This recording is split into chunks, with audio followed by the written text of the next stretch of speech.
and welcome to Lisburn Distillery TV, episode 12. I'm Lydia Campbell. And I'm Colin Hopkins, and on this week's episode, we'll be looking back to what was a mixed weekend in fortunes for Lisburn Distillery Football Club. We'll be looking at back to the highly successful manager's lunch, and also at the disappointing result where the club lost 2-0 to Moyola Park on Saturday.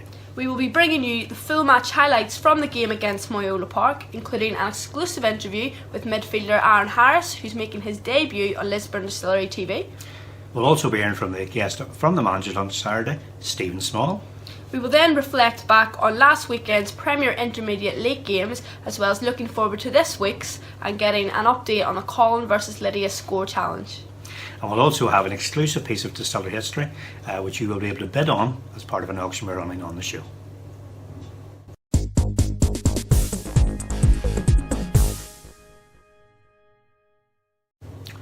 So the weekend started off very well for Lisburn Distillery, with a well-attended manager's lunch taking place here at the club on Saturday. Not only did supporters have the chance to enjoy some great food, but they also had the chance to ask some questions of distillery management team Colin McAway and George O'Boyle as to how they thought the season has gone so far. We also had the opportunity to take a quick trip down memory lane with our guest speaker Stephen Small, and Colin was able to catch up with Stephen just before the lunch on behalf of Lisburn Distillery TV, just to get some thoughts about his time here at Lisburn Distillery. Stephen, first of all, thanks very much for joining us here on Lisburn Distillery TV. I know you're down here to do the lunch today. We appreciate you taking the time to come back. We had Philip Mitchell in last week. It was obviously part of our Gold Cup winning team. You're also part of that team, is that correct? Yes, I played in that team as well, and it was a fantastic squad, fantastic team, led by a fantastic manager, Billy Hamilton. Yeah, there must be plenty of great memories from that time. Yeah, absolutely. It was probably in a long time in Irish League football. I have to say, my time at Distillery, a combination of having an absolute blast with a great bunch of fellas, great squad. We were a very good team as well, and that combination, I think, throughout all my time, I have to say, it was a really, really enjoyable time. Yeah, that's good. From the Whites, you were here about 2 years altogether, and then you went on to Cliftonville, where you're actually lucky enough to pick up a Premiership winners medal. That must have been a bit of an achievement for a player to achieve. Yeah, it's strange because normally you leave a club either because you're unhappy, you're not playing, and you just want to move on. It wasn't like that with Distillery. I was very, very happy here, and we were very competitive. It's just that I've grown up as a Cliftonville supporter, and Cliftonville, the draw of Cliftonville, when Marty Quinn, another former Whites manager, I believe, and player, came and asked me would I think of throwing my lot in with Cliftonville. I mean, I had no hesitation, but it probably was the only club at that time that I would have left, because I was very, very happy here and in playing in that team, and Paul Kirk, who came in as manager, had asked me to remain on as a player, and was very, very, very, very sort of complimentary about it, the role that he saw me playing.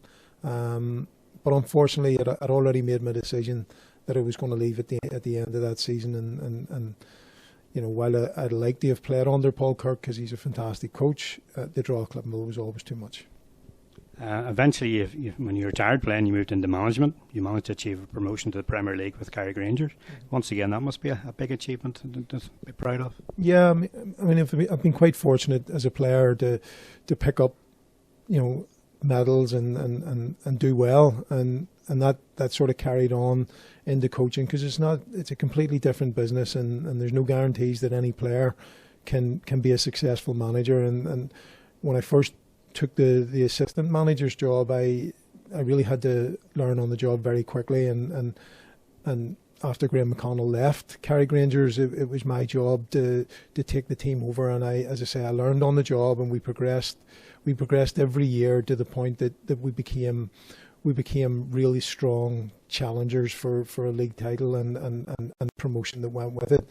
And we did that, and we were a good team. I as a manager and as a coach, I very much take a lot of pride in getting that promotion for the club. And unfortunately, we maybe didn't.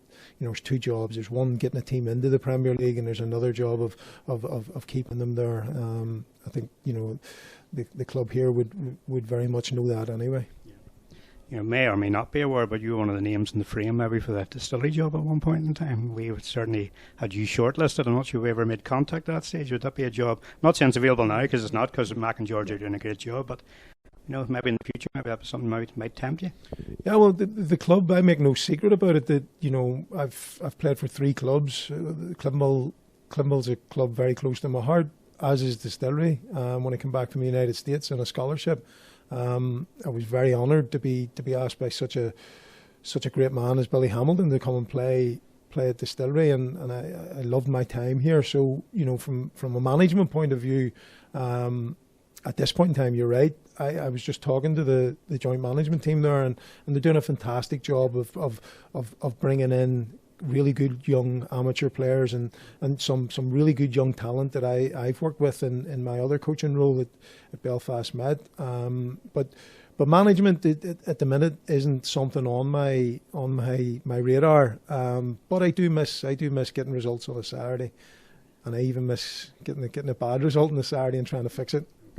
Listen, Stephen, thank you very, very much for your time today. I really appreciate you coming down to the Distillery. Thank you. So you seem like a real genuinely nice guy then, Colin. Very much so. Stephen Small came across, as you say, not just as a nice guy, but also somebody who really knew his football. And I know that people who were at the manager's lunch on Saturday really appreciated his input to the event. Yeah, I think overall it was just a fantastic event. Yeah. I mean, the Ulster Fry halfway through was second to none. People enjoyed the dialogue between the managers and Stephen. I think just overall, really great event for the club. I have to agree with you. That's typical Lydia, thinking of her stomach, of course, at all times. But we'd just like to go on record to thank Ashley Ragg, who coordinated the manager's lunch event on Saturday, and also to Jade and Brenda Irwin, who provided the food on the day. Really appreciated all your efforts, guys. Sadly, however, as soon as the Whites took to the pitch on Saturday, things started to go a little bit downhill, and they produced a disappointing performance and eventually fell to a 2-0 defeat to Moyola Park. And for those of you who weren't able to make it to the game on Saturday, here are the match highlights, followed by a post-match interview with Lydia with the usually shy Aaron Harris.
Aaron, another really difficult game here in New Grosvenor after last week's defeat. How do you put that one into words? It's another tough one to take. There's not really much we can't say about it. The least said about it, the better. We just got into training Tuesday, Thursday night, as George has said, in the changing room, and put it right next Saturday. Hopefully, that's all we can do. The game didn't start off in the best of fashion. We went down after about 2 minutes. Do you think that just knocked the stuffing out of you a little bit? 100%, and that's partly where we went wrong today. Obviously, early goal goes in, the heads go down a bit, which shouldn't be happening, but unfortunately it did. There were some positives. Jamie Peoples coming on, forced a few good saves from the opposition keeper. You were still trying to get into that game at the very end. What do you think you can do in preparation for next week then? Next week, like I say, we're in Tuesday, we're in Thursday.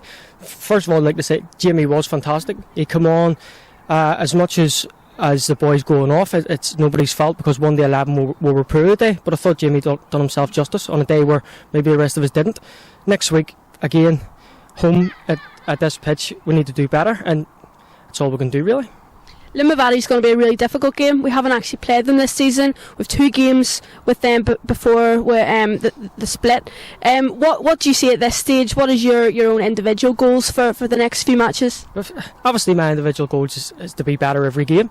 Limavady, as we know, are going to be strong, but then there's no better way to go out and put it right next week if you're beating the team who is in front of you or above you. Well, brilliant. Thanks a lot. Unlucky today, Aaron, but thanks anyway for having a wee chat with us here.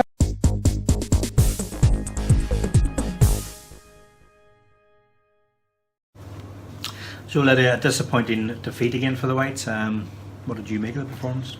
It's hard to say because they didn't start well. No. And you need to have a good start in a game. Yeah.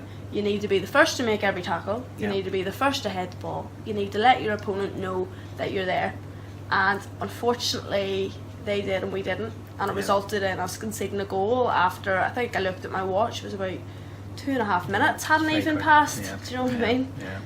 It was I think overall it was just a disappointing result for the club. It's one of those ones you just need to move on from. I would think it was. I don't think there was anybody really in the pitch who came off with an awful lot of credit. Possibly Jamie Peoples, who came on as a sub later on in the game. But outside of that, I don't think there's any player who would come in and say, "Look, I played well today." And I think the players will hurt after that result. Yeah, and the thing about it is, it wasn't for a lack of effort. No. I think that's one thing you can say. It's never that the players just have thrown their shoulders up and don't care. It's never that, because I mean they were raging with themselves after that game.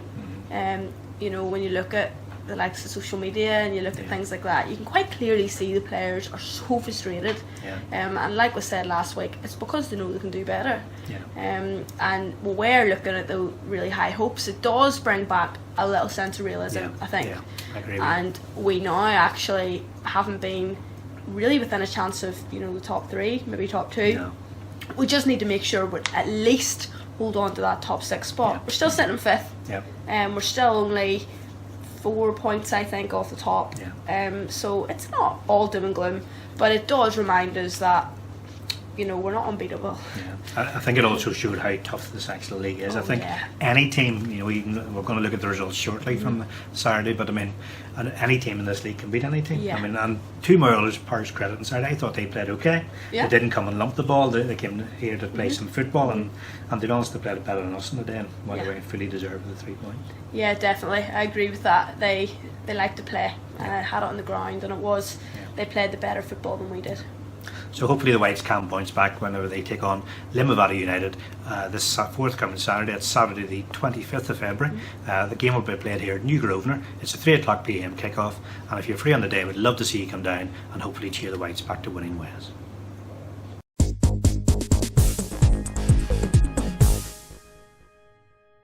Next up on the show, it's time to review the Premier Intermediate League, including last weekend's scores, and getting a quick update on the Colin versus Lydia score challenge. First thing we're going to do is look at the results from the Premier Intermediate League last weekend, and just looking there on the screen today, there were some shock results in there. Yeah, absolutely. I think probably the greatest surprise was Queens, who are fighting at the bottom, being able to beat Donegal Celtic, who are close to the top. It just shows you here that any team in this division can be any team, and it just shows you how tight it is. Yeah, I think we all know exactly how tight this league is. Any side, literally, as you say there, can't beat any other side. Just looking at the league table now, the Whites do remain in 5th after last weekend's results. However, the table is now tightened up considerably as a result of some of those games. Yeah, can I ask you how those results then affected our challenge, Colin? Certainly can. Well, the good news is that I picked up 3 points this time, Okay. and you only picked up 1. Okay. So the gap has closed. I moved on to double figures. At long last, I'm on 10 points, thank goodness. Right. And you're on 16, so it's 16 to 10. 16-10. So That's all right. Well, I'm still closing I it can up. cope with that. Another decent weekend, I'll be right back in the tail. So let's have a look forward now to this weekend's fixtures.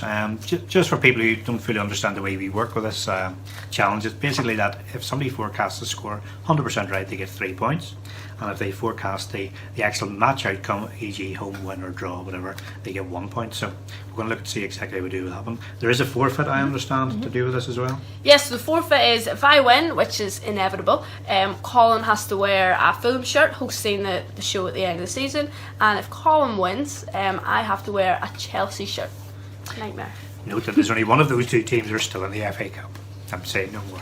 Let's look at this weekend's fixtures.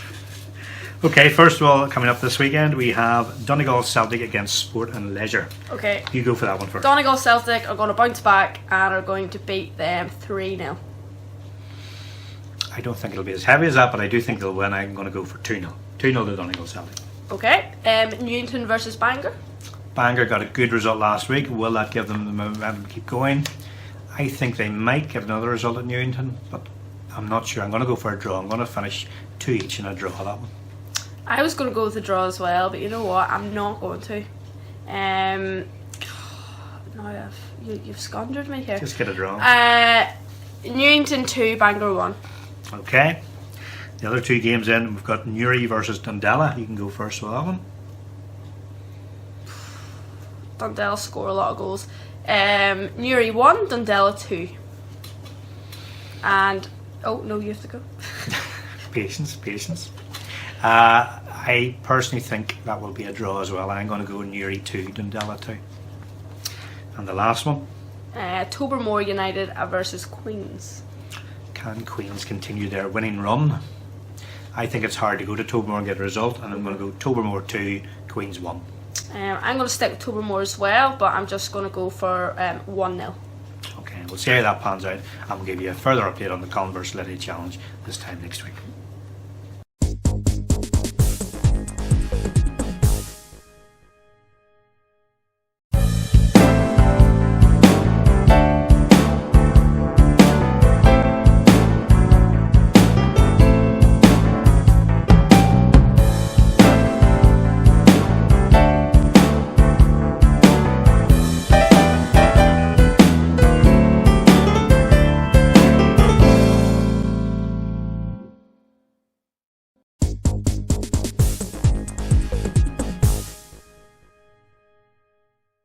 Finally, on tonight's show, you can see I've had a very quick change of attire. This is because we're offering you the chance to own a unique part of Lisburn Distillery history.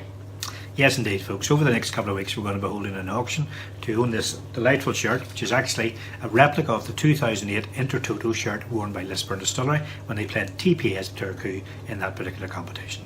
What makes it even more unique is that it was signed by then Lisburn Distillery striker Curtis Allen, who played on the team that night. What are your memories of that competition, Colin? Part of it seems like a lifetime ago, and part of it seems just days ago, to be honest. Yeah. Personal memories, and one which I'd rather forget, where I had to share the room with Torture Cummings. Most supporters will know, not an enjoyable experience. But I think the one thing, it's a bit of a strange thing, sticks in my memory. And when the draw was made for that particular competition, we were drawn to play TPS Turku, and the winners went through to play Odense in the next round of Norway, I think it was. And the winners of that were due to play then Aston Villa, who were managed at that stage by former Distillery player Martin O'Neill. Oh, okay. And of course, as soon as the draw was made, Aston Villa were immediately emailed me, their secretary contacted me to ask how many tickets would like for Villa Park if we got that far, and I was going, whoa. And then all of a sudden it's reality, and you think, Maybe, just maybe, but it wasn't to be in the end. But Wow. that's an interesting memory. It could have been an incredible journey, but any memories in Europe are going to be special, and that's why we're really excited to be able to offer you all this chance. So if you would like to bid for the shirt, all you have to do is contact us on the email address on your screen right now, or you can contact us through the club's Facebook account. I would say the bidding's already started on the shirt, and we're starting at £40, so any bids that are received have to be of £40. We do have a cut-off date for the date as well. It's Saturday the 11th of March, that's the last day for bids, and the winning bid at that time will be announced on the show the following week. So good luck to everybody. Hopefully we hear plenty of bids from you.